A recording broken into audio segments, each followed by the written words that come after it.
Kitchen Brain.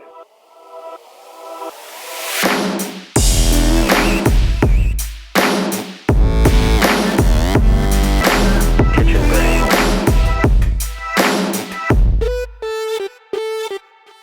Kitchen Brain.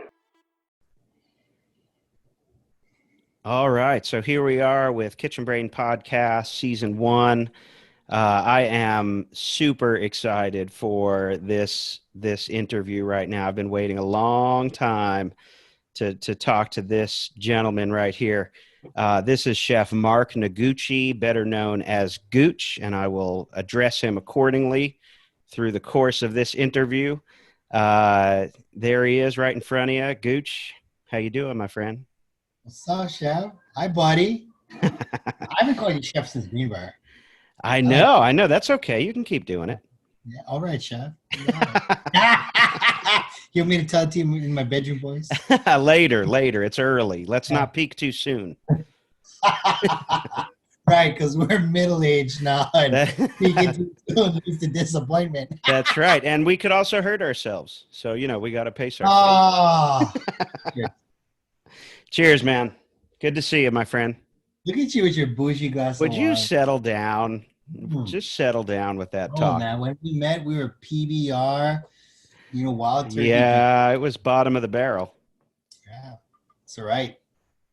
So when you're at the bottom, you only got one direction to go, right? That's right. Yeah, only way to go is up.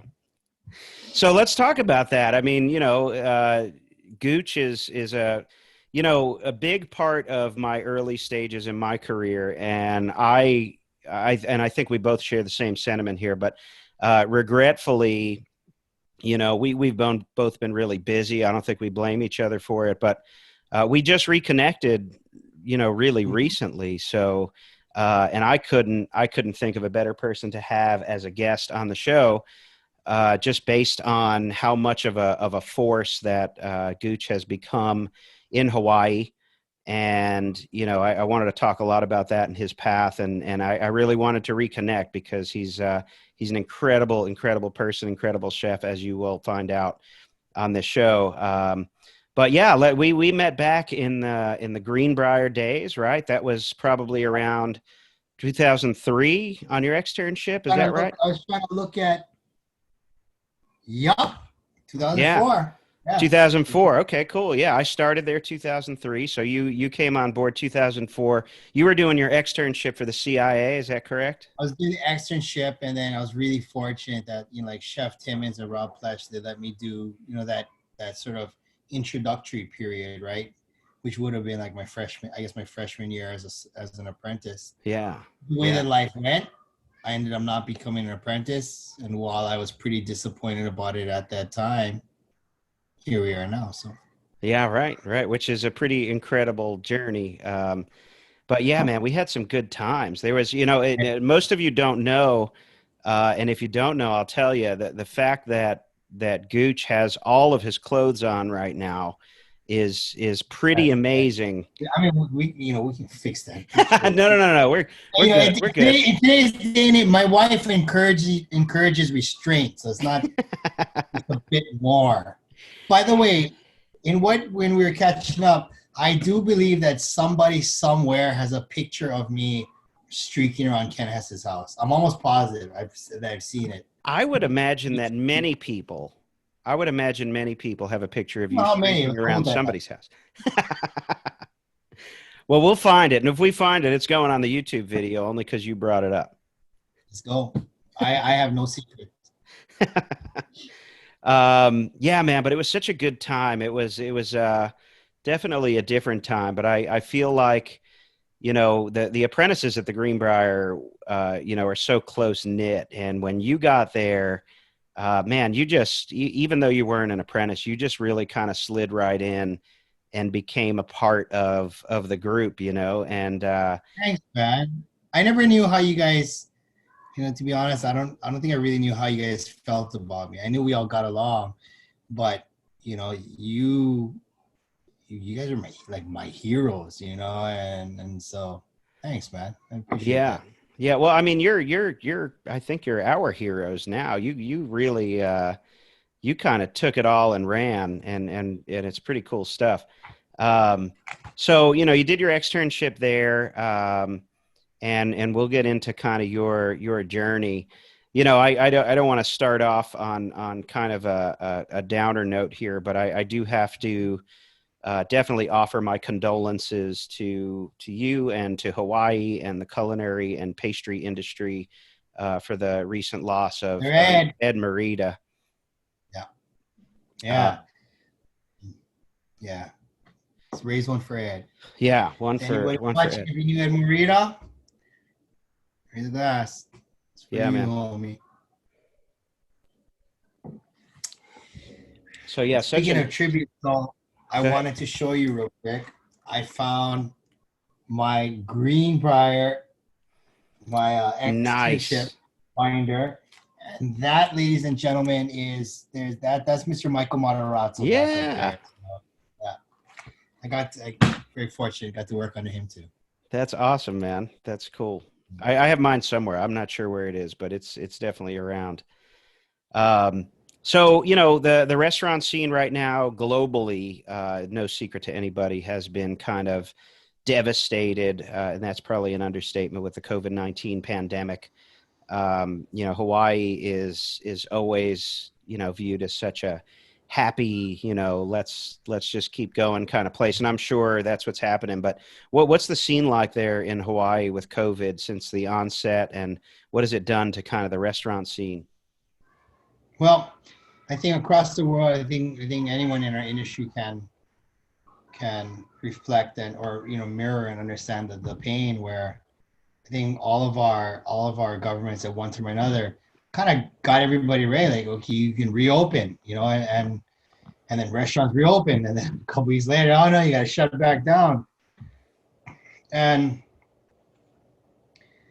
Mike, in all, whenever I get asked to talk now, I no longer have restaurants of my own, and I know we'll talk about this later, but my disclaimer is, even though for my wife and I and even our kids, the work that we do is still very much within our industry, we're not restaurant owners anymore. Right. I automatically have a certain amount of like displacement. In other words, I would never I would never look at my friends who own a restaurant like, oh, I know what you're going through. I know how you feel. Because you know what? Fuck, I don't have that payroll anymore that I used to. I don't have as much perishable goods, and in the work that we do, we're getting our friends perishable goods to distribute out. But I think that the I think our pandemic was timed up as a blessing and a curse, perfectly with like the Me Too movement, with people starting to really start, or even before that, like Danny Meyer and all the pioneers of the no tipping, the like creating a more an even or a balanced work environment and a balanced playing field for all of us, talking about wage and about how governments all of a sudden wanted to raise minimum wage 600%, and on the restaurant industry, like, hey, wait, we would love, and that's the thing that I think as an industry, we would love to be able to give our teammates and employees, colleagues, and peers a livable wage. Yet the circumstances and what it takes is it's not just it's not a what I mean. It takes buy-in from so many different degrees Right. to get there. That between all of that and COVID, it just sort of shed this very light on how dysfunctional our industry is. So as sad as what COVID has done, and as sad as we are losing friends and colleagues, I try to look at it that COVID has shown this huge spotlight on the fact that there's some really fucked up things about our industry that we need to fix. Yeah, I agree, man.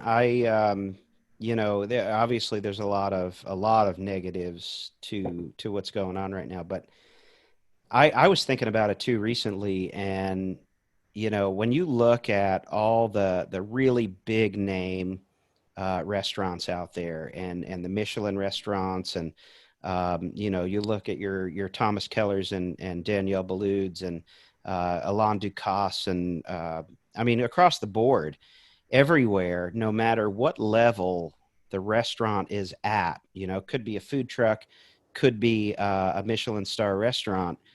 one thing that COVID did, in my opinion, is it made everybody the same. I feel like it kind of leveled the playing field. And like you said, to your point, it exposed things, a lot of which needed to be exposed. Unfortunate circumstances for sure, but still, I mean, everybody became a takeout restaurant. I mean, everybody's takeout. It doesn't matter how many stars you have. You're doing takeout, or you're not making it. And Yeah. that's a very interesting thing, and I think it's an opportunity. I think there's a lot of opportunity for us to pull together during this, no matter what level of the industry we're at. I feel like this is an opportunity for us to say, hey, we all do the same thing. I mean, from the most basic fundamental level, our job is to provide nourishment for people, and provide an experience for people, no matter where we're working.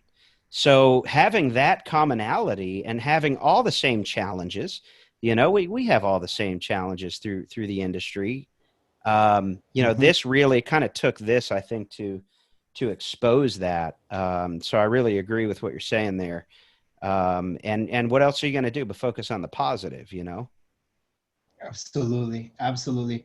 I echo your sentiment in the fact that I think, was it like Mr. Hilton? Was it the Hilton Group that, or Mr. Hilton, that said that, that brought up the whole like internal and external guests, right? It's like we're so hell-bent focused on like the external guests, the customers coming, that we forget the internal side, whether it is our employees, our colleagues, or just our lahui, right? Our lahui is Hawaiian for community. So like our community at large, we forget about that, the internal people, the people that we see every day. Right. And, Yeah. I appreciate that, like you and I've also heard from a few of our other peers on trying to find the light, through the darkness. Right. And yeah, I think it brought in a lot of good ways, even though it's painful. It brought a lot of awareness to the public on what our industry is going through. Yeah, absolutely. And ultimately, I think we're going to come out better on the other side. Yes. For it. That's for sure. I mean, I think we can pull through it and definitely be better on the other side. Going through, you mentioned you're not a restaurant owner anymore. And we'll get to that, but part of my mission with Kitchen Brain and Be Better Culinary Perspectives is, I want to bring a little bit of light to it. And I have to be careful about how I do this, because I don't want to come off as somebody who, is anti-establishment or anti-authority or anything like that. I truly love this industry. I am not trying to scare people away from the industry or deter anybody from entering it. I just happen to know firsthand, and I know that you do as well, that there are many happy places within this industry that you can be. And I don't think that the word has gotten out about that. And that's kind of a big part of what this podcast is about. And what I'm trying to help people understand. Earlier today, I made a post on Instagram, and I knew it was going to get some attention, and it did. And that was kind of my intent. But I posted this picture, and it should be showing if we're on the YouTube feed here, but it's basically a picture that's been circulating around the internet for a while of a young lady crouched down behind a hotline. Yeah, go for it. Yeah. No, keep. And she is eating, a meal behind the line, crouched down, sitting on I don't know what she's sitting on, a milk crate or a Bain Marie, doesn't matter. And I tell people there it is. So, and I made those little markings on it where, Chef Life and Chef Injustice with a check. And, the reason those two are significant is because when I first saw this post, and a lot of other posts like it, it's not the only one, but when I see them, it's not alarming to me. The picture itself is not what concerns me, because I'm not blind to what we do and where we came from. I'm not blind to the fact that this stuff has happened historically and still happens in our industry. That's not what concerns me. What concerns me are the ensuing comments that are underneath that picture on all these social media outlets. And you see things like hashtag chef life. You see things like, I've seen comments on pictures like that say some of the best meals I've ever eaten were over a trash can. I saw one comment that said, it took me a long time to eat at a table like a normal person before I left the industry. All these things, and these are all chefs, right? So the way I look at it is I'm under no delusions that this stuff happens. But the concern that I have is everybody's complaining that we are short-staffed. Everybody's complaining it's so hard to find staff. And everybody wants to use the financial excuse. Now, I will say that the compensation is definitely a part of it. And that's another issue that collectively we need to figure out. My concern here is those comments are now marketing for our industry. Those comments are now the brochure for young people to enter the industry. So if I'm a young kid and I cook with my grandmother growing up and I'm on the fence, I think I want to go to culinary school. I think I want to do this for a living, and I'm going to follow some chefs, and I'm going to watch shows like Top Chef and Hell's Kitchen, and I'm going to follow these chefs. And then I see a post like that and I start scrolling through the comments, and maybe I say, fuck, maybe I don't want to do this. I'll just cook for my family. I don't want that to be my life. And now we're turning people away from the industry. And my question is, did you ever wonder why those pictures are not on the cover of the brochure for culinary school? Like, maybe it's just not an attractive thing. And maybe we're the reason why our narrative is on social media, especially, our narrative is ridiculous. And why would anybody want to apply at your restaurant if you're talking the way you are on social media? So I don't know, man. I made that post today. Obviously, I'm still fired up about it. I'm getting a lot of DMs from people who are like, fuck yeah, chef life, and you don't know what you're talking about. And I love that. That's what I want. Yeah. But what do you think, man? What's your stance on all this? If you can let me play like devil's advocate on that is, so the one comment that in looking at that stuck out is someone responding back to you, like, I'm planning on protesting during your lunch break. And on one end, you, myself, many of our colleagues, we are now older. We are or have been executive chefs of restaurants or hotels. Most of us, a lot of us talk to them. Speaking of on like our playing field, we're all parents now. We're dads or mothers or whatever. We have families. But don't forget, when you're young, you're really fired up. And I think that as a young cook, you're proud to go through that abuse and like stick it out. And in full disclosure, everybody, like, I'm not a young cook in today's day and age, so perhaps the motivations are different. But what I've seen and what I also see with a lot of like protests or when, whether it's us on the Mauna or whatever, when you're young, you have all this fire and energy and you just want to direct it somewhere. And so I could see how like seeing a post like that and the responses would get you fired up to respond. However, we're trying to create a different narrative today. It's like we're trying to show more of what our industry is about. And so when I saw that picture, and you're right, Mike, I saw that picture. I think that picture kind of started circulating around like a couple years ago. And there's definitely a part of me that was like, yup, that's right. That's how cooks eat. That's what we do, because we get the fucking job done. And everybody that comes to eat has no idea what we go through. Fast forward to 2020. I look at that picture now and I still was like, fuck yeah, that's what cooks do. That's how we eat, because we need to get the job done. But is that really how we should be eating? Is that really what our life is about? And when I reflect on that, hindsight being 2020, the most impactful restaurants that I have ever worked in, or the most impactful hotels I've ever worked in, always had really awesome chef meals where you sat down together and you took. I mean, right? Like, Yeah, remember, absolutely. like Boo made the baddest ass curries ever, and despite everything, despite, I think the biggest blessing about all of us being at Greenbrier together was like we were still there at like the heyday. It was the end of the heyday, but it was still the heyday of the Greenbrier, Yeah. where you did like 1,500 for dinner. I'm the picture I sent you, like, Frank was getting killed that night. Yeah, he was. But we all still had time to make family meal twice a day, right? Twice a day, right? Right. And and the porters would lay out the table, and we would all sit down, and didn't matter, like back house, Rob Stoner would come down and hang out. Mm-hmm. So pardon my soapbox, but it's really important for us to remember what it was all about. So when you ask me what a picture like that does, that's my daughter. A picture like insert mood break.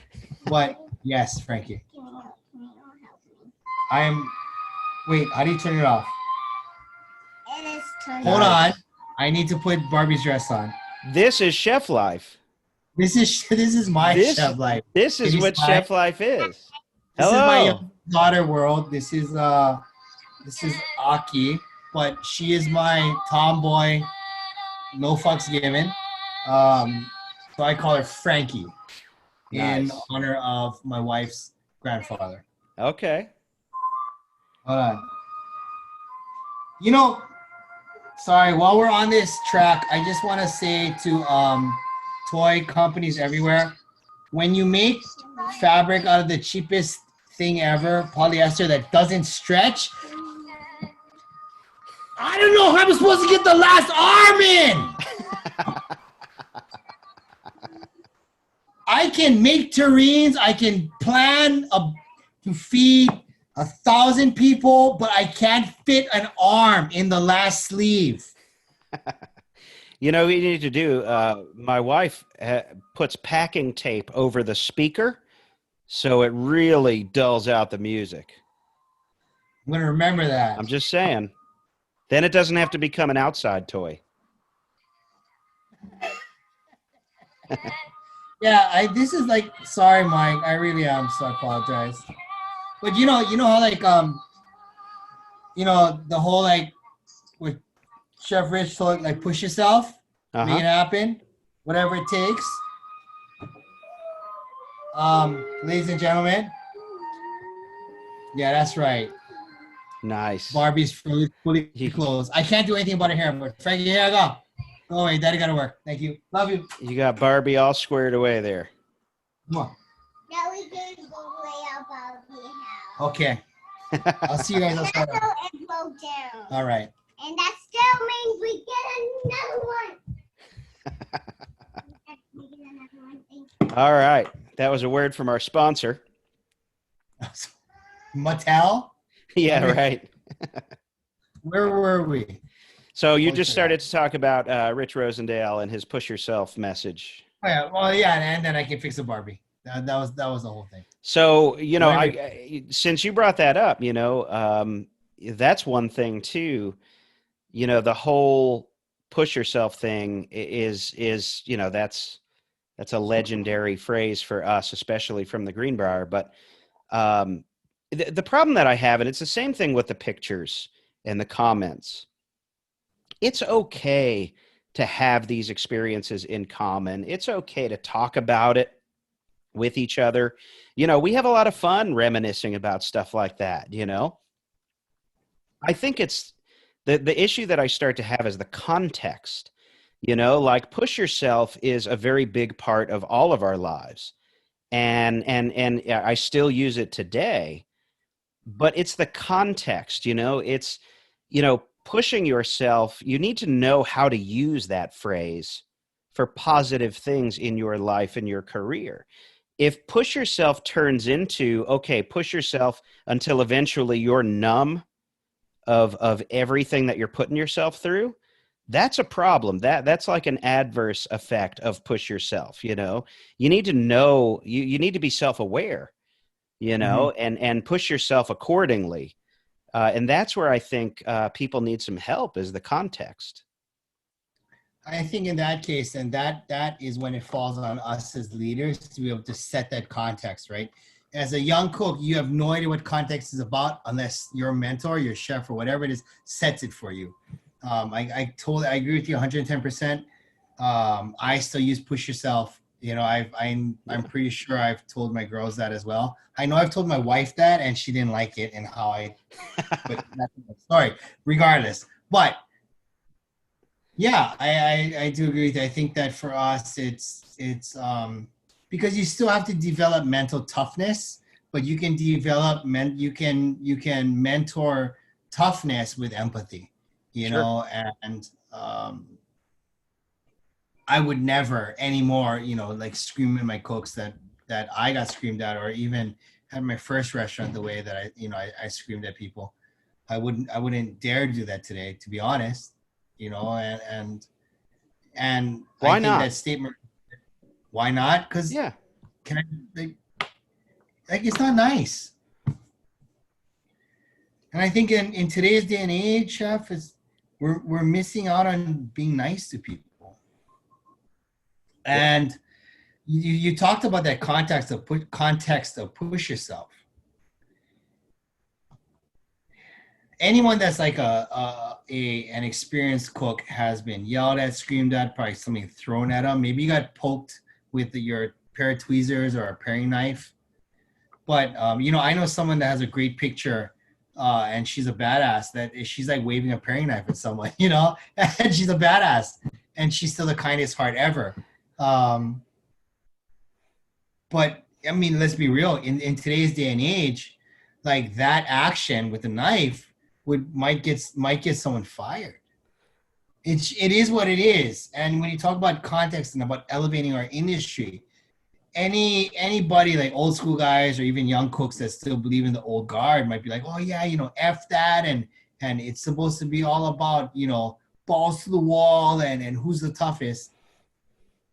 No, we are in a dynamic time of change. So we need to, more than ever, look Right. at how we can motivate and inspire our guys differently. Yeah. Um, sorry, I didn't mean to go off on a No, you're tangent. good, man. You're good. I don't know when did it become, and it's before our time, I think, but like it's when did it become like, how tough a chef is, It's it's an art, right? It's culinary arts, right? So I don't know when toughness became the barometer for being a good chef or being a good leader. And it blows my mind. You remember when I haven't seen him in a while, and I don't know if it's because I never clicked on him and I'm not in with the algorithm on Facebook anymore, but I used to get like the hoodies that would come up in Facebook, the advertisements for those chef hoodies, and it would say like, Oh, I'm a badass chef because I don't fucking sleep, and the all this the stuff. um, the picture of like the spindle with like paper up here, Yeah, yeah. hashtag stack paper. Yeah, yeah. Right. Yeah. I mean, there's, and I used to laugh at those advertisements. And when I thought about it, I was like, all right, so hold on a second. Just remember, before you clocked out and you put on your Grim Reaper hoodie that said to everybody why you're such a badass chef, right before that, you put a microflower on a plate of food with a pair of tweezers. And Like, you're in the weeds. right. Maybe it's time to dial it back a little bit, Like, I don't know. I think you know what it means to be systemic, right? Whether we're Hmm. talking about like systemic prejudice or a systemic, I don't know, herbicide or whatever have you. So I think it's systemic. I think that sense of pride is something that was cultivated through like years and generations of of a way of life. Sure. And I kind of look at it, if you can let me, like just diverge for a second. Go, man. The way that we order. The majority of our industry still orders by picking up a phone, or a lot of our industry still orders by picking up a phone, calling into their producers what they need for the next day. Why haven't we moved to like an app ordering system or whatever? And I know that there are people that are trying to do it. There are restaurants that are doing it now. I am speaking more of, like, just say, like the recent decade. Why was it so hard for our industry to move forward, adapt technology, and kind of grow, when almost every other industry in the world kind of evolved with technology? And I think that there's a certain amount that we're proud of our old school roots, and then that's why we celebrate. Not to mention the fact that it has been for a long time, a male dominated society. Right. And thank God we're moving slowly. We need to move quicker, but we're still moving in the direction that we need to, with amazing women that are in the kitchen now. But I think all of those attitudes and stuff come from the fact of, like, I'm tough. I'm tougher than you. Right. And it's the same way that, in the same line, brother, young cooks that read Kitchen Confidential, who weren't even born yet when the book was written, are like, oh yeah, Anthony Bourdain, like he's my soul partner. Like, I identify and I know what he's talking about. I'm like, you don't know what he's talking about. Right. That was written 20 years ago. So same thing. It's like this. I think it plays into, like, young emotion. Yeah. Especially when you're younger, you're emotional, so you can identify with that. When you're older now, we're at this point where it's like, okay, well, let's think about, what it's about, really, what matters. Yeah, for sure. So for you, on that note, you did your externship at the Greenbrier. Where were you anywhere before the CIA? Was CIA kind of your introduction to food, or did you have some stuff going on before that? I got a question for you. Yeah, go ahead. Do you think that the Greenbrier was my first job, or did you think I was actually somewhat capable? I don't remember. I don't remember. All I remember is that we couldn't get you to put your fucking shirt on. Outside of that, yeah. But out of all of my bad habits in the kitchen, if that was the worst habit that I had, that's not bad, right? I don't remember a whole lot of negatives with your cooking abilities. Thanks, Chef. I appreciate it. Greenbrier was not my first kitchen. Nor would I lie to anybody in the whole, like, oh yeah, I was cooking since I was 14. No, I wasn't. I didn't. I found cooking late. Greenbrier was my second serious kitchen that I worked in. Yeah. I had only been cooking probably 2 years prior to that. 2 or 3 years prior to that. All right. Yeah. And you started out in the hotel scene?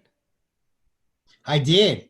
My the first, and I think I'd like to share some stories, so I won't mention where it was, but go for it. My first hotel in Hawaii, I was really fortunate to, and I'm going to say it, I was really fortunate to be there when they went bankrupt, because I saw some of the most heinous shit in my life that not only, I think, stuck in me, like, I don't want to ever do that, but it also gave me an appreciation, because as I got older and I got to work in some great kitchens, I got to acknowledge and understand how lucky I was to be in those kitchens. Right.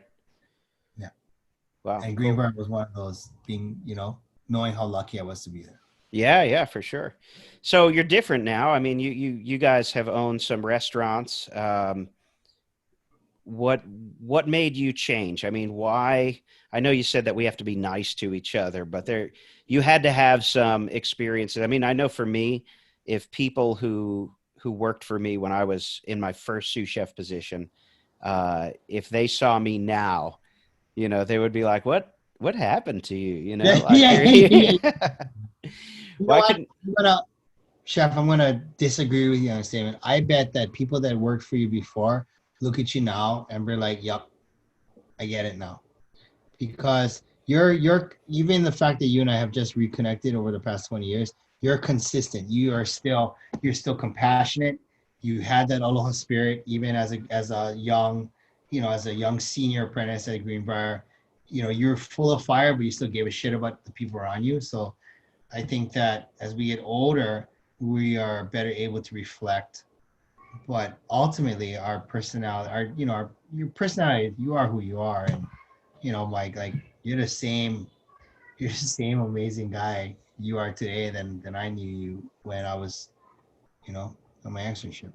Oh man, it's almost like I scripted you on that. That's awesome. It's still a blank page. Sorry, no. So all right, so you did the restaurant game for a while. I mean, you had what, 2, 3 restaurants? Yeah, we had so on my own before I met my wife, I had Heiakea Pier, General Store in Delhi. It was this little like shithole lean-to at the end of a pier, and I had with a lot of thanks to Ricky Goings, who was he was my sous chef at the time, and all of our friends again. That was great. That was good fun. And I think that I can't say I think that. For myself, before kids, when it was just all about food, like that was someone almost like off, left field food, two fingers up to the world cooking that we've done. So that was one. Wife and I met, and then we formed what is our family restaurant group now, or not restaurant, our family food group now. So since then we had 1, 2, 3. We had 3 restaurants and a catering element as Pili Group. As Pili Group. Yeah. And then ChefHui is the family. That's the family empire. Is that right? No. So what happened was, we're cranking away at our restaurants, and this is like 2015, and I am the son of a first generation immigrant. In other words, my father was the first Noguchi to come to Hawaii to set roots. My mother, she was like a second. So in other words, if you look at it in the scheme of things, I'm like 2.5. So for here in Hawaii, to be that, that close to immigrant, to your immigrant roots is pretty important, because a lot of Asians are like 3rd, 4th generation, 5th generation by this time. And I'm really proud of being that close to the sort of migration route of my parents. But yeah, that's cool. It's it was something else. And Mike, I'm glad you're editing this. Can you lead me back into what the question was? You wanted me to have a drink and be loose on this, and now I am, and I'm starting to lose my train of thought. I did, and I'm probably not going to edit it either, but give it to me again. It's got to be real, man. No, I just, I wanted to get a little bit of the restaurant experience that you had. Okay. So about 2015, we're cranking, busy as hell, and my mother had been asking. I think we moved it into 2016, and Mom started to ask if I could swing by, and we were super busy. But also, I just wanted to, at that time, like my marriage was like we were rocky, and I think in 2016, I know a lot of our friends. They didn't know if Amanda and I would make it through the year. So, Mom's calling me. She's like, I need to talk to you. And then through that year, what happened was there came to a point where I said enough is enough, and I was pretty, miserable. And so I agreed with Amanda to go start seeing a therapist. And then what was interesting was the change wasn't in my marriage first. It was actually with my staff. My staff started to notice a change when I went fly off the handle so much. But all of that sort of prepared me for what was to happen in 2017 when finally, I told my mom, like, Mom, sorry, I'm real busy. Can I come see you next week? And she was like, actually, can I see you as soon as possible? I got to tell you something. So, of course, something's up. And I remember the day I went to go visit her, open the door, walk in, and then she's got these chairs right inside the doorway. And she's like, hey, come sit down. And like I knew exactly what she was going to tell me. And she told me she was sick. She told me she had been getting tested and that the doctors had diagnosed her with pancreatic cancer, stage 4.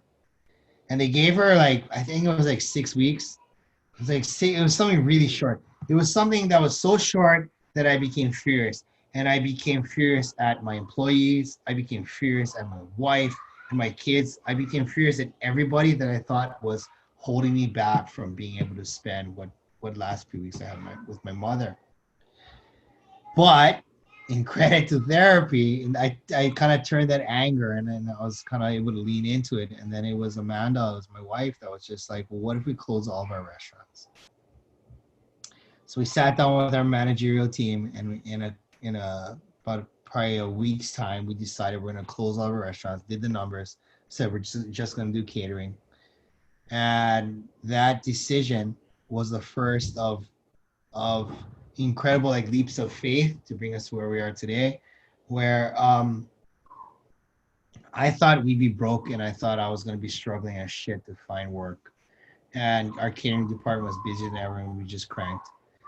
And then also at the same time, we were busy enough where even after closing all our restaurants, I didn't have that much more time. And then this private school club named Punoho, they started kind of knocking. Like I had done stuff for them before, and they asked if I'd join their team. And that really was sort of the last straw, or what set us onto the path that we are now. Was they kind of made an offer I couldn't refuse, and I took that job, and I was able to spend the last 8 months of my mom's life a lot closer to her, which shifted a lot. Wow, that's incredible, man. So, I mean, it seems, I know that and we're going to get to Amanda because I know that she is a powerhouse and a huge force in your life and the business that you guys do. But, if we back up a little bit to that moment where, you get this devastating news from your mom and, you obviously you got some help with therapy and stuff, but, a lot of people have trouble taking that step. I think a lot of people have trouble, seeing that as an option to help through a situation. Um, you know, you had some stresses. I just want to try to find the correlation here between, the industry itself. Do you blame the industry for the way that you were or the way that you reacted to that news? No way. I think that I try real hard, Mike, not to regret things. Prior to becoming a cook, the only thing that I ever cared about was myself and what I wanted. So and we can go in that direction or not, but between hula, because I did that for a while too, but between hula and then cooking, those are the first two things I ever dedicated myself to with that 110%. And I think that I think my mother was proud that I dedicated myself, that my mother was proud that I found a way to realize that only living for yourself was actually selfish.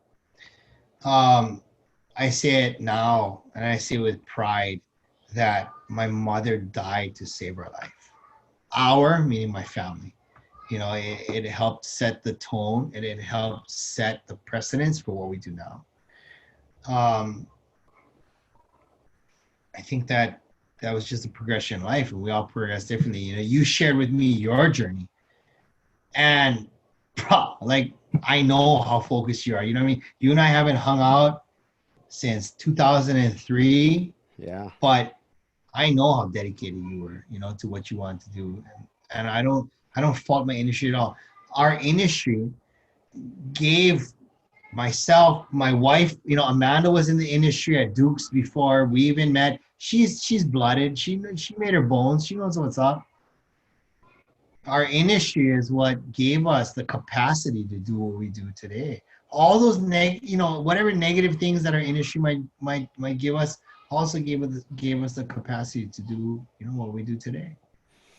Yeah, I agree, man. I think, I knew you were gonna. I assumed you were gonna say that you did not blame the industry, and I think that's important too. Like I said earlier, like I love this industry. I don't know what I would have done. I mean, I got kicked out of college twice. I jumped from 3 colleges and 4 different majors, and all I can do is cook. So I love this industry, and this is what my passion is in. And I'm not trying to make anybody blame the industry for any of their problems. I'm actually trying to do the opposite. I'm trying to tell people like, hey, the industry is not an excuse for your issues. You need to feel better about yourself. You need to be more self-aware, and you need to make a decision. You need to make a choice, because if you're going to just keep pigeonholing yourself into this fictional situation that the industry is making you drink, or the industry is making you do lines of Coke after work, the industry is making you be shitty to your spouse or your significant other or your kids, you're not looking at it right. And somebody along the way, or many people along the way, have fucked up the narrative about the industry, and you bit right on it. So now you just use this as an excuse for every problem in your life, instead of realizing there are good places to go work. There are great kitchens. There are great chefs, and like I always try to tell young people, just try to follow great chefs until one day people are trying to follow you. That's what you should do. And the great chefs out there, the great managers and leaders, are going to treat you like a human. And they're going to push you. It's not always going to be roses. They're going to push you, but they're going to pick you up when you fall. They're not going to look at you while you're down on the ground and tell you why you're there and walk away, and that's what I think, people need to know. Yeah, I agree with you. I think that, I forgot who it was. Someone that worked. I heard someone mention once how, you always look for kitchens where everybody's better than you. And then when you're in there as a cook, that pushes. And then when you become a chef, you want to look for people that are better than you. And you also want to you also want to provide the opportunities for your cooks that ultimately you hope that they're a better cook than you. Right. You just make our industry a better place. Yeah. So I think it was Rosendale says that a lot, try did he say? Okay. Surround yourself with people that are better than you. And you'll always end up better than you are, so, so real quick, Chef, I want you to talk about yourself a little bit, because I think we can't have you on the screen here with an audience without really kind of telling people. And I know you're a humble guy and you don't like to be all, in the spotlight, but I'm going to put you in the spotlight. So you have this amazing family business now with Pili Group, ChefHui.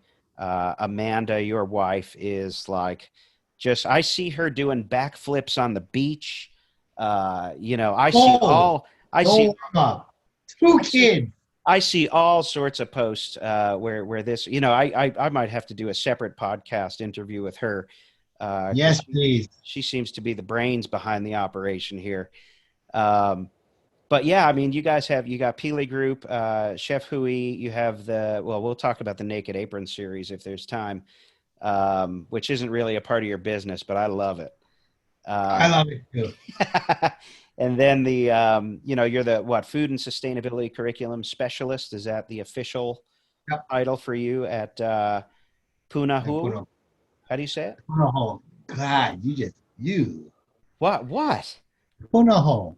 Punahou. Okay, I got it now. Good Lord. You're still pretty mean guy. So yeah, so you're doing that. So you're helping young people, which I think is great. But I think from what I see from all your YouTube videos, and I'm going to put the YouTube links in the description on YouTube when you're watching this video, so you can check them out. But you are like a huge advocate for preserving the native cuisine of Hawaii and really teaching people the culture, so it's not forgotten. Can you talk about that whole mission? I'm not. I don't think I'm preserving anything. I think that Hawaii as a whole is preserving our story. So for those that don't understand what I'm talking about, the Hawaiian language was and Hawaiians were an orational culture. In other words, that they didn't used to write stuff down. There wasn't, they didn't do that. Somebody talked and you listened and you had to remember and internalize all of that, which is funny because if you live in Hawaii and you're confused by all the little cultural idiosyncrasies of who we are, so much of that is embedded in like our plantation days, immigrant, and then pre-Western contact. All the little idiosyncrasies, bad and good, of who we are is because of where we came from and our ancestors. And I think that what always drove me as a cook, and Mike, what I loved was the way that food brought us together. And we have a lot of peers and colleagues that love the technique and the intricacies and what have you. And of course, I love the ingredients and the product. But what really gets my juices going is how food brings us together. So that was definitely a motivator myself. I'm really lucky that when my wife got together, she was very much vested in food policy. That's how we met. And when we started dating, we realized that we had the same values. We wanted the same things for employees. We wanted the same things for our family. And we also wanted the same things for our community. And what I learned from my relationship with my wife was that it doesn't matter where you come from, like your belief is kind of the core is where it's at. So that's how we formed Pili Group. So Pili means to be interconnected or intertwined. Right. And a physical manifestation of Pili is Pili grass, which is a native grass. It's a sedge, I believe. But when you look at the seed stock, the seeds are all intertwined and they're kind of woven into each other. Right. Which is exactly what Pili is. Okay. So we wanted to make sure that in whatever work we did with our clients, that it was about community, education, and food. In other words, our first responsibility, our first kuleana, is to our community, to serve our community. And we serve our community through education, and not by soapboxing it, but by leading by example. And obviously, like our vessel or our canoe, or in Hawaiian, va'a. Our va'a is a canoe. The canoe, is food, and through that we accomplish all the other stuff. And that was Pili Group, was like our restaurants, etc., etc. My wife already had her company under my umbrella, which was like PR, events, logistics. So everything kind of, once again, Pili, it just kind of wove together. Yeah. When COVID happened, the first thing that we wanted to understand was like, how can we feed our public school kids? Because here in Hawaii, pre-COVID, it was almost 1 in 5 of every child, relied on their public school meal as their main source of nutrition for the day, their main meal. So we wanted to know how we could still feed our public school kids, even in isolation. Through that, we formed ChefHui. Hui means a group or togetherness. So once again, very much related to like Pili. And fortunately, all of our friends and peers start to donate food. We partnered with a couple other institutions, including Fukunaga Produce. Obviously, when all the restaurants close, all of a sudden they have no business. Nobody wants to order. So Amanda, with a huge amount of phone calls and conversations, lined up funding to pay Fukunaga to let us take all the food that people were getting rid of, drop it off over there, and then set it up and redistribute it out to companies that need. And Mike, to be honest, Amanda is the visionary. My wife is really good at thinking of a million ideas and then distilling them down. Me being, I think, older and cranky, when she throws a million ideas at me, I kind of get overwhelmed with how much is coming in out of her mind. But I'm able to, I think what I bring to our marriage and our partnership is like, when she asks me to activate, I know how to activate. So that's how it went. And here we are now, where we have a kitchen where I have a mentor of mine who got laid off, who's now, who's running our kitchen, Chef Paul Matsumoto, and he's still volunteering, and we're trying to figure out a way how to find funding to pay him. But he leads his team. He's also a dynamic chef, and he has his team of volunteers, and they make meals. We also have, I think like something like 42 other restaurants in the state of Hawaii who have all agreed to jump aboard. And so we Nice. allocate all these ingredients. These guys cook, they get paid for that, and then we send it out to communities that need. And that's ChefHui, that's what we do now. That's awesome. How many meals have you guys provided since COVID started? I don't know the exact number, thousands. Thousands. To give you an idea, ChefHui feeds over 1,700 families every Friday. Wow. And we, at least 3 times a week, we send food out. Wow, that's awesome, man. That's super cool. All right, Chef. I have one more kind of broad question for you, and we'll kind of. Hold on, let me close that door. You hear all this? I'm gonna. Yeah, go for it. My brother-in-law and his girlfriend just came over, so everybody in the whole house is excited. Yeah. So now that he stood up and went to the door, for anybody who's watching on YouTube, now you can confirm the fact that he is in fact wearing pants. I am wearing pants. Just throw it. I know people were wondering, so I just wanted to point that out. So Gooch, tell me, what advice would you give after experiencing what you have in your life and career?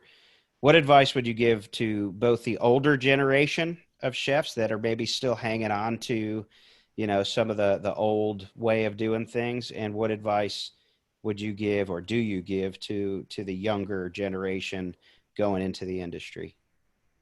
Don't fucking quit. Don't quit. My dad always said how, like, who you are. I mean, my father's a first generation chauvinistic guy, but this applies to whether you're a man or a woman. But the way my dad told me was, the only 2 things that we have that's a guarantee is that we're going to die and our word. And that kind of stuck, but what I get out of my time and my experiences is that, you see it through good or bad, but I also think that in my personal life, and I can't speak for everyone, but I've grown the most when it was really hard. So don't fucking quit. Awesome. And be nice. Be nice. Nice. Absolutely. Be nice. And you can be nice even when you're like giving somebody the business. You know what I mean? And that's also, Chef, like, being nice doesn't mean you're kissing everybody's ass. That's right. Like, for myself at school, I'm still nice. But if I gotta tell a student, like, if I gotta give somebody the business, I'm gonna give you the business, but I'll be nice about it. Yeah, absolutely. You got to be respectful. Yes, Frankie. Obviously, the door did nothing. Yes. Is it okay if Uncle Bobo and Auntie Alex come? They don't have time for shave ice, but can we still get shave ice? Yes. Thank you. Yeah. But Daddy, Yes. do you got time? Yes. You're getting shaved ice, it sounds like. Yes. Nice. They wanted So Frankie wanted that from like 8:30. Well, you better get on it, Dad. I'm going to let you go. Thanks for your time there, Gooch. I love you, brother. It's I love you too, man. I'm glad we reconnected, and we got to do this more often for sure. And I'm going to get out to Hawaii. I'm going to bring the family, and we're gonna share some aloha with you out there.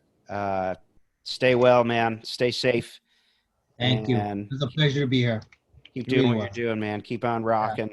But hey, for everybody out there, you know, for all of our industry, it's like, yeah, really, like, we're gonna get through this together, and you should know Absolutely. that. Absolutely. And yeah, stress equals change equals growth. Love it, man. Love it. Be good, man. I'll talk to you soon. Stay well, stay safe. Say hi Know to that. Amanda. Keep on rocking. Know that. Kitchen brain.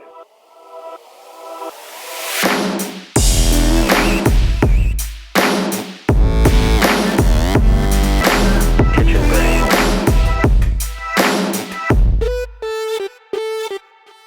Kitchen brain.